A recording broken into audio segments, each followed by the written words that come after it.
In today's video, I am going to teach you how to find Godaddy IP address. To get started, first log into your Godaddy account. Once you are signed in, look to the top right corner of the page. You will see your profile name there. Click on it to open the account menu, then select My Products. This will take you to the area where Godaddy lists the products and services connected to your account. After that, scroll down the page until you reach the web hosting section.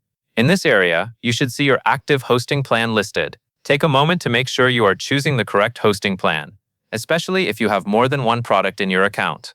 When you find the right one, click the Manage button next to it. This will open the hosting management area for that specific plan.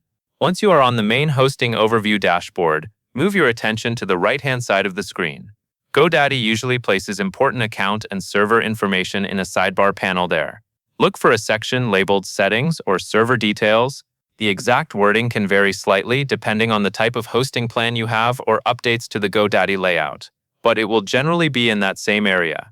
Inside that section, you will be able to find the server information connected to your hosting account, including the IP address. This is the key detail you are looking for. If you do not see it immediately, read through the entries in that panel carefully, because the IP address may appear alongside other technical details for your hosting environment.